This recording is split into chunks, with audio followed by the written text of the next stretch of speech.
Party మారిన ఎమ్మెల్యేల విషయంలో గత 10 ఏళ్లలో బీఆర్ఎస్ పార్టీ ఏం చేసింది? ఎలా ఎల్పీలనే విలీనం చేసేసుకుంది? బలం ఉన్న ఎందుకు అభద్రతాభావంతో వ్యవహరించారు కేసీఆర్? నాడు కోర్టు తీర్పులను స్పీకర్ ఎందుకు అమలు చేయలేదు? ఇప్పుడు ఈ క్వశ్చన్స్ అన్నీ వరుసగా తెరపైకి వస్తున్నాయి. తాజాగా హైకోర్టు 4 వారాల్లో నిర్ణయం తీసుకోవాలని చెప్పగానే తమ విజయంగా చెప్పుకుంటున్న గులాబీ నేతలు గత 10 ఏళ్లలో జరిగిన వాటికి ఇవ్వాల్సిన జవాబులు మాత్రం అలాగే ఉన్నాయి అంటున్నారు.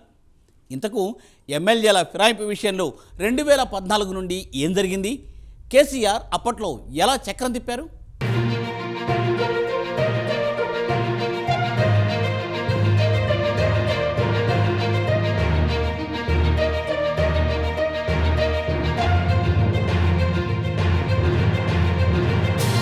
ఫిరాయింపుల సబ్జెక్టుకు డెప్త్ ఎక్కువగా ఉంటుంది. ఈ యాంటీ డిఫెక్షన్ లాలో లూప్ హోల్స్ ను ఎవరికి వారే తమకు అన్వయించుకుంటారు.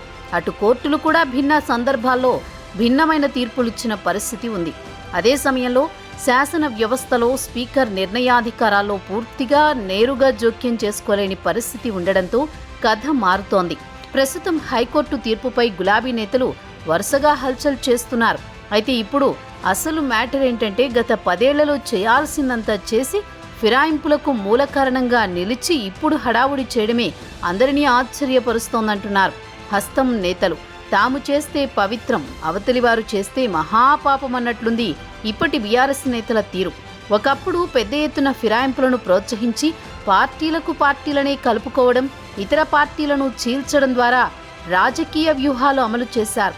ఇప్పుడు ఏమీ ఎరగనట్లు, ఫిరాయింపులన్న పదమే విననట్లు డీల్ చేస్తున్నారన్న విమర్శలు పెరుగుతున్నాయి.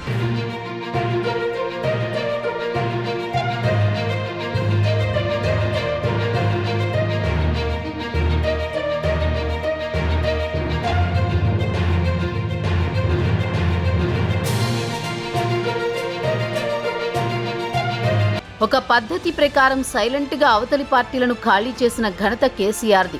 రాత్రికి రాత్రే ఇతర పార్టీ ఎమ్మెల్యేలను చాలా ఈజీగా కలిపేసుకున్నారు.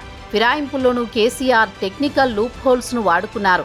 యాంటీ డిఫెక్షన్ లా వర్తించకుండా ఎల్పీలను సైలెంట్గా ప్యాక్ చేసేశారు. ప్రజాస్వామ్యంలో ప్రశ్నించే ప్రతిపక్షాలు ఉండాలి, కానీ రాజకీయ పునరేకీకరణ అని ఇంకేవేవో పెద్ద మాటలు చెప్పేసి అప్పట్లో ఎమ్మెల్యేలను కలిపేసుకున్నారు కేసీఆర్. అందులో కొందరికి తాయిలాల కింద మంత్రి పదవులు కూడా ఇచ్చేశారు. ఇది తప్పే కాదన్నారు. అప్పటి స్పీకర్ కూడా సైలెంట్గా ఉండిపోయారు. అంతా రూల్స్ ప్రకారమే జరిగిందని చెప్పుకున్నారు. తమది సన్యాసుల మఠం కాదు, ఫక్తు రాజకీయ పార్టీ అని లెక్కలేనన్ని సార్లు చెప్పారు కేసీఆర్. రాజకీయ పార్టీ రాజకీయం తప్ప ఇంకేం చేస్తుందని ఎదురు కూడా ప్రశ్నించారు. కానీ టైం ఎప్పుడూ ఒకేలా ఉండదు కదా, తమ దాకా వస్తే గాని అసలు బాధ తెలియదంటారు. ఇప్పుడు ఏకంగా బీఆర్ఎస్ నుంచే 10 మంది ఎమ్మెల్యేలు పార్టీ మారేసరికి అనర్హత వేటు వేయాలని, ప్రజాస్వామ్యంలో ఇది కరెక్ట్ కాదని రకరకాల సుద్దులు చెబుతున్నారంటున్నారు. ఈ వ్యవహారంలో అవసరమైతే హైకోర్టు డివిజన్ బెంచ్కు అప్పీలుకు వెళతామని పార్టీ పెద్దలు, న్యాయ నిపుణులతో చర్చించి దీనిపై నిర్ణయం తీసుకుంటామని కడియం శ్రీహరి చెబుతున్నారు. గతంలో పక్క రాష్ట్రాల్లో కూడా కోర్టులు ఈ తరహాలో తీర్పులిచ్చాయని, ఫిరాయింపులపై ఒక్కో కోర్టు ఒక్కో రకంగా తీర్పులిస్తున్నాయని చెప్పారు. అసలు ఫిరాయింపులకు మూలకారకులే బీఆర్ఎస్ నేతలని ఫైర్ అయ్యారు.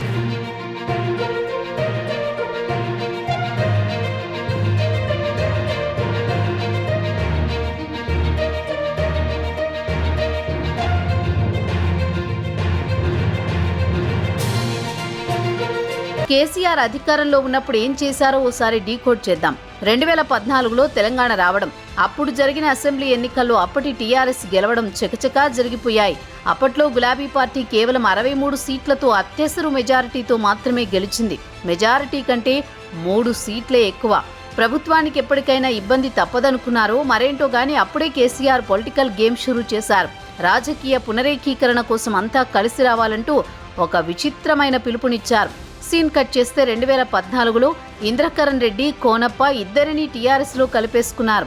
2014 ఎన్నికల్లో టీడీపీ నుంచి గెలిచిన 15 మంది ఎమ్మెల్యేలో మాధవరం కృష్ణారావు, చల్లా ధర్మారెడ్డి, ఆ తర్వాత ఎర్రబెల్లి దయాకర్ రావు, తలసాని శ్రీనివాస్ యాదవ్, మాగంటి గోపీనాథ్, అరికెపూడి గాంధీ, కృష్ణారెడ్డి, వివేకానంద్, రాజేందర్ రెడ్డి ఇలా మొత్తం 12 మంది టీడీపీ ఎమ్మెల్యేలను దశల వారీగా ఆకర్షించి టీడీఎల్పీని టీఆర్ఎస్లో విలీనం చేసుకున్నారు. 2018 టీడీఎల్పీని టీఆర్ఎస్ఎల్పీలో విలీనం చేయించుకున్నారు. 2018 ఎన్నికల్లో టీడీపీ 2 సీట్లను గెలుచుకుంది. ఖమ్మం జిల్లాలో సత్తుపల్లి నుంచి సండ్ర వెంకటవీరయ్య, అశ్వరావుపేట నుంచి మెచ్చా నాగేశ్వరరావును కూడా 2021లో చేర్చుకుని టీడీపీ దుకాణం పూర్తిగా బంద్ చేయించారు కేసీఆర్. అటు 2018లో ముందస్తు ఎన్నికలకు వెళ్లి 89 స్థానాల్లో అభ్యర్థులను గెలిపించుకుని 2018 డిసెంబర్ 13న ముఖ్యమంత్రిగా రెండోసారి పదవిలోకి వచ్చారు కేసీఆర్. అప్పుడు బలం ఉన్నప్పటికీ కాంగ్రెస్, టీడీపీ 2 పక్షాల వారిని పార్టీలో చేర్చుకుని బలహీనంగా ఉన్నామనుకున్న చోట బలం పెంచుకున్నారు. అదే సమయంలో కాంగ్రెస్ను మరింతగా బలహీనపరిచేందుకు ఆపరేషన్ ఆకర్ష్ చేపట్టారు. ఇందులోనే 12 మంది ఎమ్మెల్యేలకు గాలం వేసి జాయిన్ చేసుకున్నారు. ఆత్రం సక్కు, జాజాల సురేందర్, సుధీర్ రెడ్డి, సబితా ఇంద్రారెడ్డి, పైలట్ రోహిత్ రెడ్డి, చిరుమర్తి లింగయ్య, గండ్ర వెంకటరమణారెడ్డి, రేగా కాంతారావు, హరిప్రియా నాయక్, వనమా వెంకటేశ్వరరావు, కందాల ఉపేందర్ రెడ్డి, హర్షవర్ధన్ రెడ్డిని జాయిన్ చేసుకున్నారు. ఆ దెబ్బకు కాంగ్రెస్ ప్రతిపక్ష హోదా కూడా కోల్పోయింది.